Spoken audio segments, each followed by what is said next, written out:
Você que trouxe o exemplar da Escritura Sagrada, abra sua Bíblia, por gentileza, em Lucas, o Evangelho de Jesus Cristo, segundo o relato de Lucas,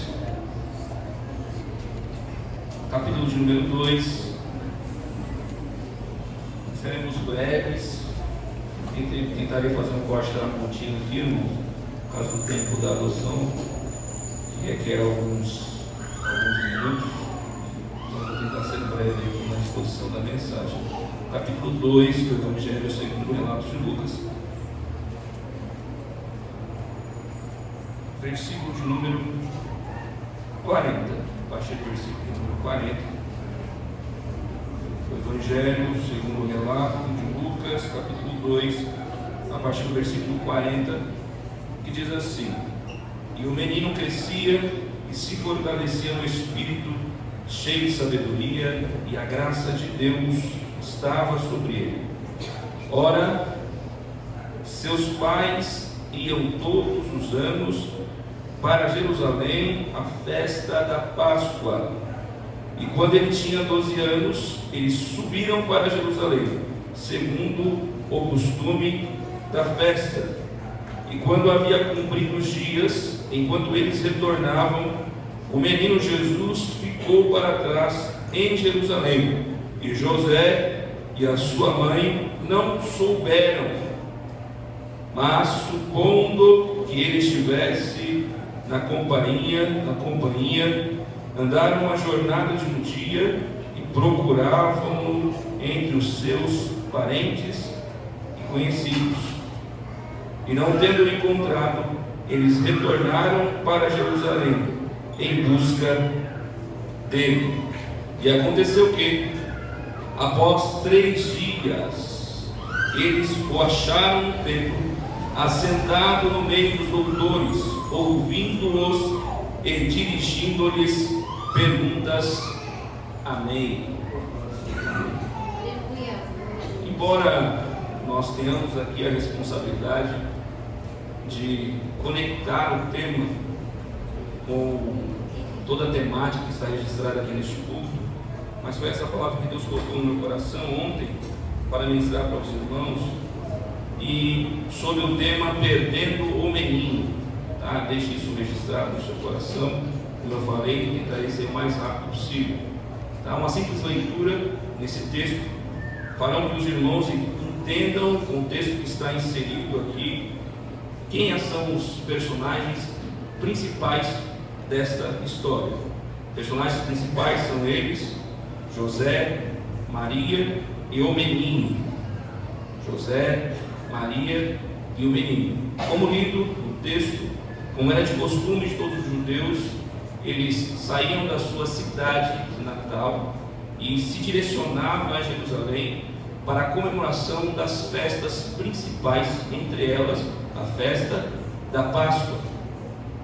Como esses pais e esse filho também era dessa origem, eles foram até Jerusalém para a comemoração da Páscoa, diz a palavra do Senhor. E depois de alguns dias, concluindo a festa, eles retornando para a sua cidade natal, os seus pais, depois de alguns dias, identificaram que faltava alguma coisa.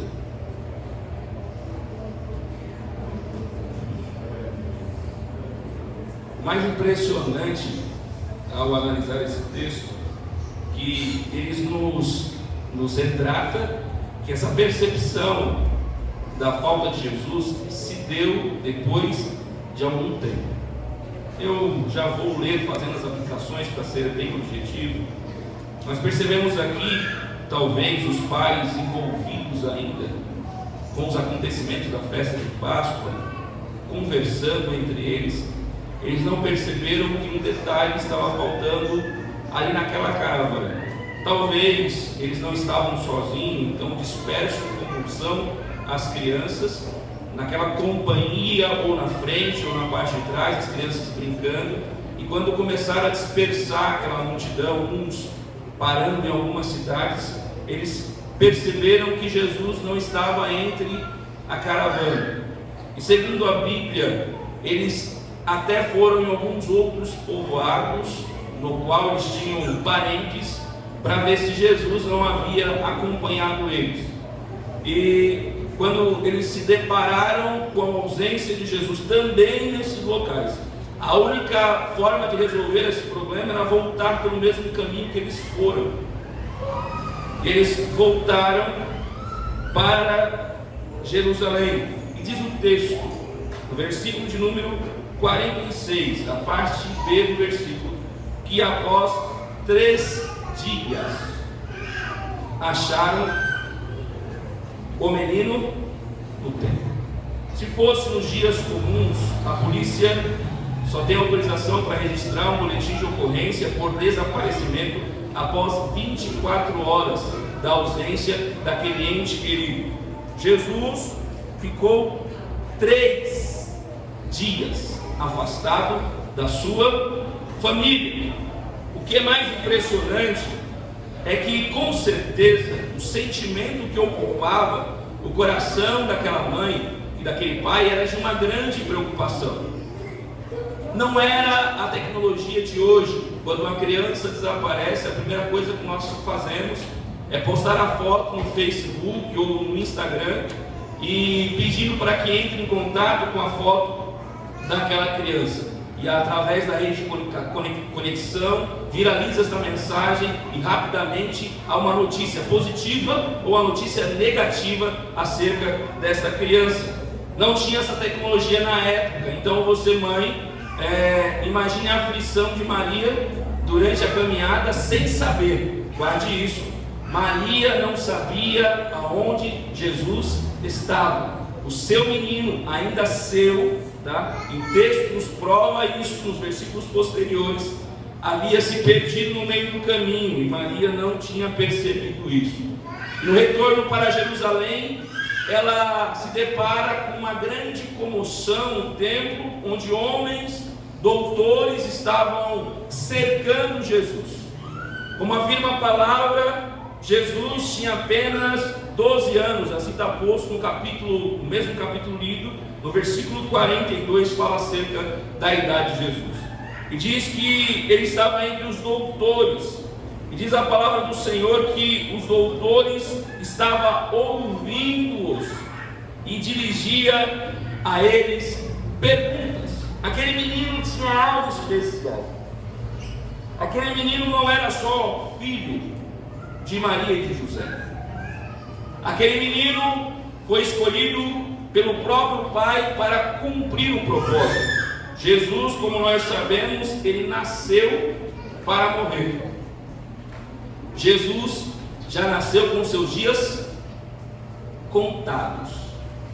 E a grande questão é, aquela mãe já sabia para qual propósito seu filho foi permitido ser gerado em seu ventre. Guarde isso.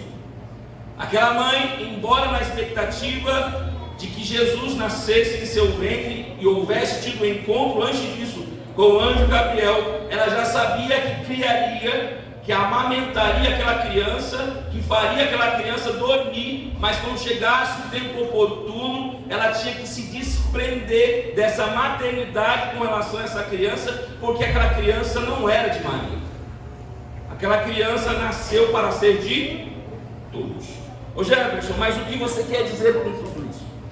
Todos nós temos uma perspectiva de vida, um futuro, um propósito. E aquele que forma uma família, aquele que tem um projeto de família, quando ele pensa em ter filhos, ele pensa no seguinte, ele pensa, eu vou deixar um legado.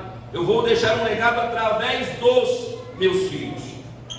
É continuidade de sonho. Filho é isso, significa isso.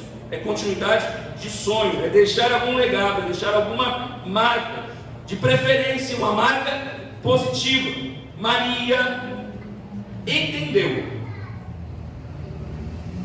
naquele momento, que Jesus não era dela.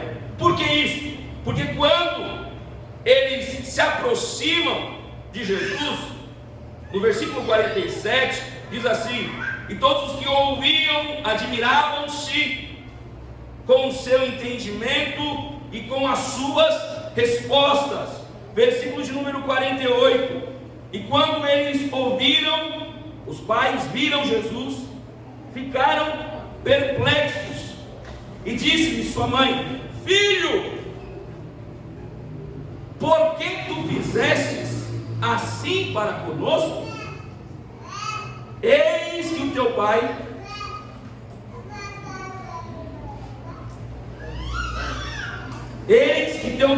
e eu te procuramos angustiados.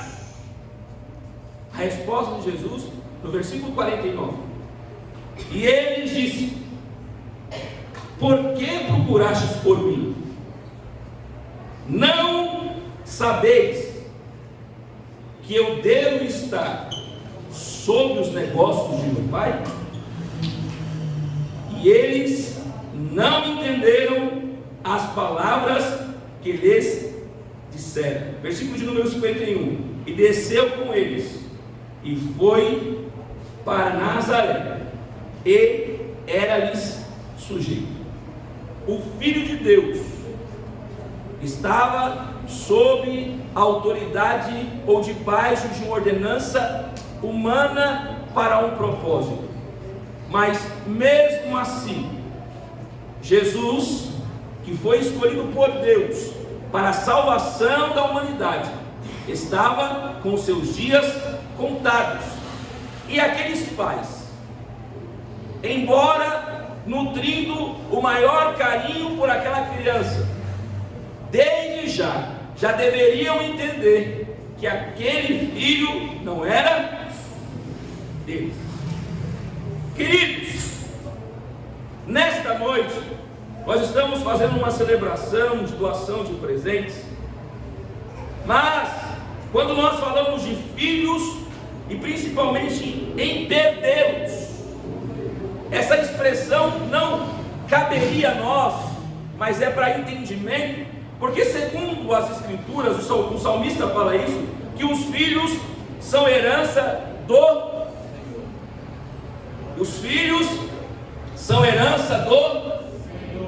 essa propriedade que está sob o seu cuidado, olha para ele aí. Oh, glória a Deus. Nesse olhar que você está direcionando para ele, será que você tem coragem de falar que para essa criança ou para esse adolescente, desde já falando assim: você não é minha?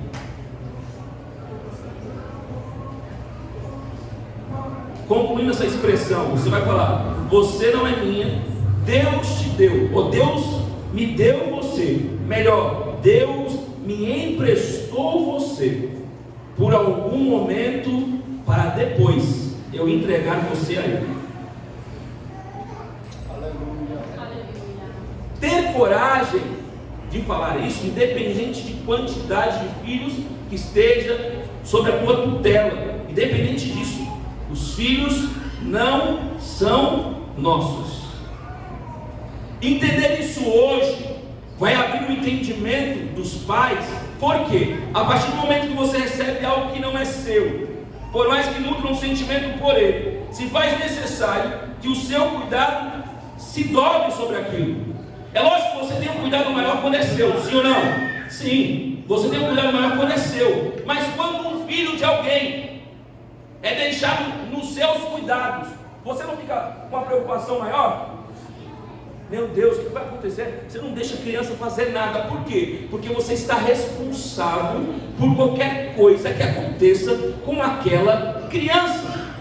Essa mesma percepção tem que ter concernente a seus filhos, porque todos eles, embora nós tenhamos uma expressão de pronome possessivo, não é meu, são meus filhos. Eu mando neles. Deus me deu eles. A notícia desta noite para os nossos corações é que eles não são nossos. Se você tem filho, talvez você não vai conseguir dar glória a Deus por isso.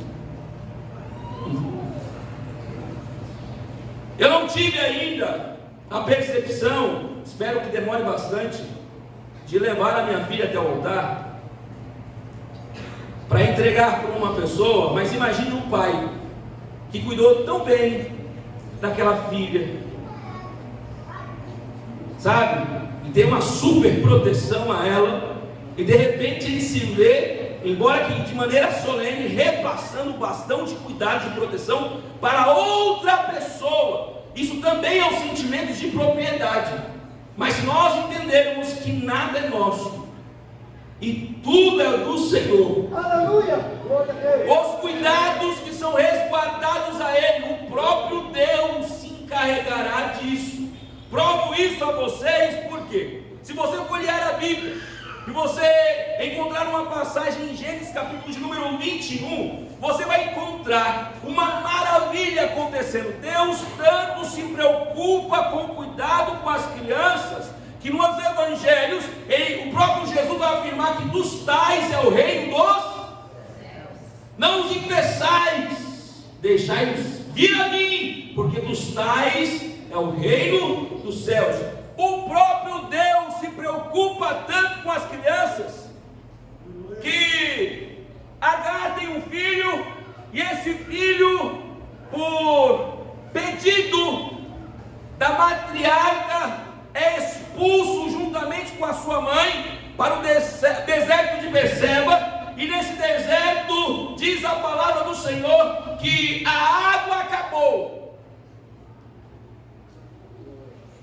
e sua mãe Agar coloca aquela criança na sombra, debaixo de um arbusto, e a criança com sede chora. A criança com sede chora. E Deus se revela àquela egípcia, falando que ouviu o choro daquela criança. Muitas das vezes essas crianças são passadas de maneira desapercebida por nós. Muitas vezes nós nem levantamos as nossas mãos para cumprimentá-las, talvez por falta de percepção nossa, mas o próprio Deus, até o próprio Deus se preocupa com o choro de uma criança.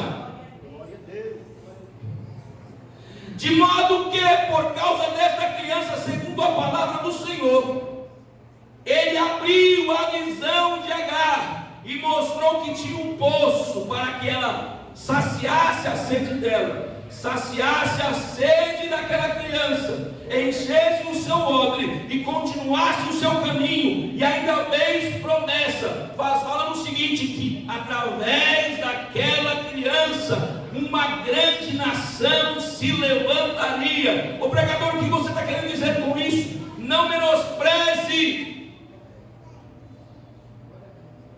o choro de uma criança. Não desdenhe do menor cuidado possível de uma criança, porque ninguém veio a esse mundo por acaso. Seu filho talvez não era projeto seu.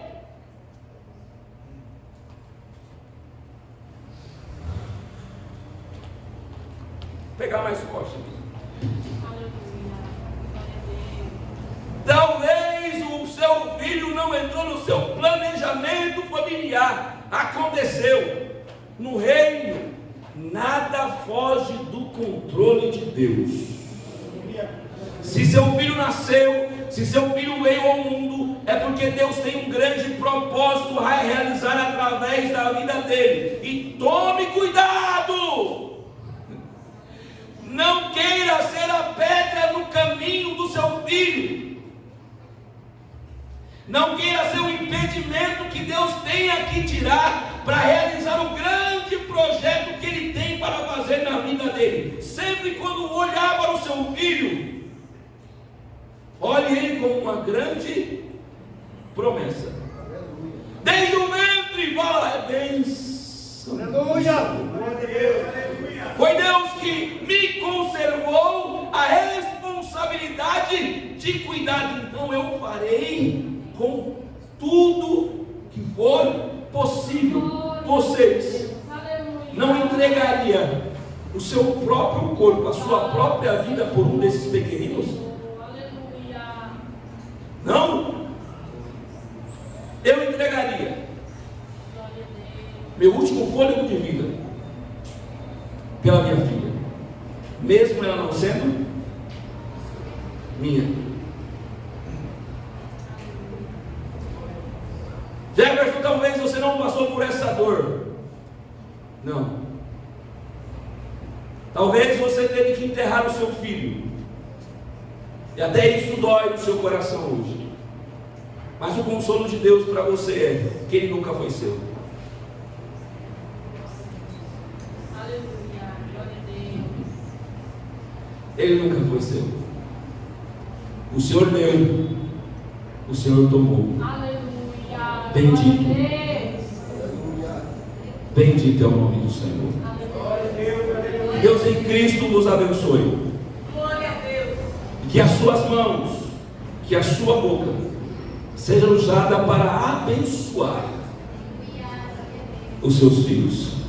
Por mais que ele cresceu e ele está um pouco desviado daquilo que você ensinou, continue falando para ele que ele é uma bênção e que as promessas de Deus se realizarão na vida dele. Não deixe que o inimigo se ande com você dentro da sua casa, ao ponto de fazer você sair da curva, e ao invés de profetizar, ao invés de decretar bênção sobre a vida dos seus filhos, você decrete maldição. Sempre abra a sua boca para abençoar, mesmo que seja difícil, porque através deles, uma grande bênção ainda virá sobre a minha e sobre a sua vida. Que Deus em Cristo os abençoe, em nome de Jesus. Obrigado, pastor. Deus me deu